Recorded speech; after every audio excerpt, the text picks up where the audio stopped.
Gujarat government જોબના YouTube platform પર આપ સૌનું દિલથી હાર્દિક સ્વાગત કરું છું. વિડીયોમાં આગળ વધીએ એના પહેલાં રિક્વેસ્ટ કરું છું, ગઈકાલ અને આજે મહત્વપૂર્ણ અપડેટો આવી છે, જેમાં સીસી ગ્રુપ બીની ખાસ અપડેટ છે. ગૌણ સેવા તરફથી 8 નવી અપડેટો આવી ગઈ છે, એ પણ કાયમી ભરતીની. અને મહત્વપૂર્ણ સૂચના, તો એકવાર વેબસાઇટ પર જજો અથવા તો આપણો આ વિડીયો છે તે જોઈ લેશો, તે પણ ચાલશે.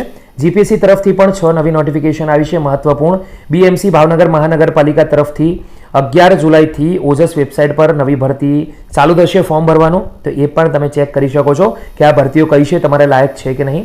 સુરત મહાનગરપાલિકા તરફથી પરીક્ષા વગર સીધી નોકરીની અપડેટ, જે છેલ્લા તારીખ 11 જુલાઈ છે, વોક ઇન ઇન્ટરવ્યૂ. તો આ ભરતી કઈ છે તેની વિગતવાર ઇન્ફોર્મેશન વિડીયોમાં તમે મેળવી શકશો. ડીવાયએસઓ મામલતદાર તરફથી ખૂબ જ સારા અને ગુડ ન્યૂઝ છે. વિડીયો જોશો તો તમને આઈડિયા આવી જશે. જીપીએસસીની પીએચ કેટેગરીની જે ભરતી છે તે અંગે મોટી જાહેરાત છે. આ ઉપરાંત જીએસએસબી તરફથી ગ્રંથપાલની ભરતીની જાહેરાત પણ આવી ગઈ છે. તો દોસ્તો, રિક્વેસ્ટ કરું છું કે આપણા વિડીયો છે તમે જોઈ લેજો, કોઈક ને કોઈક તમને ઉપયોગી ખૂબ જ નીવડશે. તો દોસ્તો, સમયનો વેસ્ટ ન કરીએ અને આજની વિડીયોમાં ડિસ્કસ કરીએ મહત્વપૂર્ણ ભરતીનો. ભરતીના અંદર ડિસ્કસ કરીશું આપણે જાહેરાત ક્રમાંક COS/2024-25/1, એટલે કે વર્ષ 2024-25ના નાણાકીય વર્ષની પહેલા નંબરની આ મહત્વપૂર્ણ જાહેરાત. ડિટેલમાં સમજીએ એના પહેલાં ઉપર તમે જોઈ શકો છો, કમિશનર શ્રી આરોગ્ય, તબીબી સેવા અને તબીબી શિક્ષણની કચેરી, બ્લોક નંબર 5, પહેલો માળ. તો એડ્રેસ સંપૂર્ણ આપેલા છે. 1903 સ્ટાફ નર્સ વર્ગ 3ની જે સીધી ભરતી આવી હતી તેને લગતી આ મહત્વપૂર્ણ અપડેટ છે.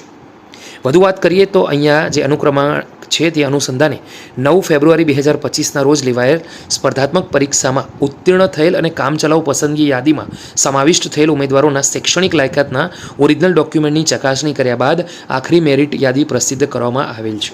જે યાદીમાં લાયક દિવ્યાંગ ઉમેદવારોનો સમાવેશ કરવાનો થતો હોય સુધારેલ આખરી મેરિટ યાદી પ્રસિદ્ધ કરવામાં આવે છે.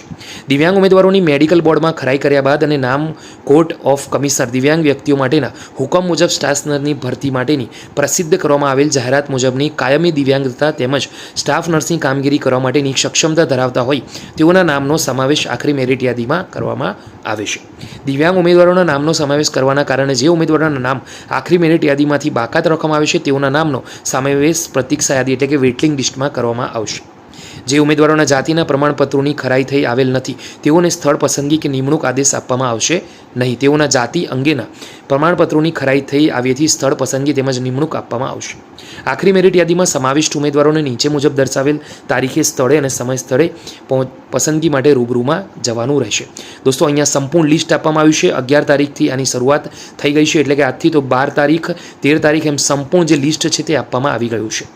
વધારે વાત કરીએ તો રૂબરૂમાં હાજર રહેવાનું સ્થળ પણ અહીંયા આપેલું છે. લેક્ચર હોલ, ઓપીડી બિલ્ડિંગ, 4થો માળ, GMRIS મેડિકલ કોલેજ સંલગ્ન જનરલ હોસ્પિટલ, પથિક આશ્રમની સામે, સેક્ટર 12, ગાંધીનગર. અહીંયા સંપૂર્ણ જે સૂચના છે તે આપવામાં આવી છે. તો દોસ્તો, એકવાર વાંચી લેજો જરૂર. આ ઉપરાંત દરેકનું અહીંયા જે મેડિકલ સર્વિસનું છે, અહીંયા ફોટોગ્રાફ છે, તે દિવ્યાંગ ઉમેદવારો છે તેમણે સંપૂર્ણ ફોર્મ ભરી આપવાનું પણ રહેશે. અહીંયા સંપૂર્ણ લિસ્ટ આપવામાં આવ્યું છે, ટોટલ જેટલા પણ પેજનું હોય, તો એકવાર દરેક ઉમેદવારોએ ચેક કરી લેવાનું રહેશે. તો આજની વિડીયોમાં દોસ્તો વિદાય આપો આટલું જ રાખીએ છીએ. ફરીથી મળીશું આવી જ એક નવી ભરતીની અપડેટ સાથે. ત્યાં સુધી દોસ્તો ગુડ બાય, ટેક કેર, જય હિન્દ. અને હા દોસ્તો, ખાસ તમને અંત સુધી લઈ જાઉં છું. અહીંયા સંપૂર્ણ ડિટેલ સાથે જેટલા બી જે પેજીસ છે અહીંયા જોઈ શકો છો કે લગભગ અહીંયા જેટલા બી પેજ છે એમાં લગભગ 13,000 જેટલા ઉમેદવારો છે તેમનું લિસ્ટ અહીંયા આપવામાં આવ્યું છે. તો ચેક કરી લેજો, તમને રિક્વેસ્ટ કરું છું. ફરીથી મળીશું નવી અપડેટ સાથે. ત્યાં સુધી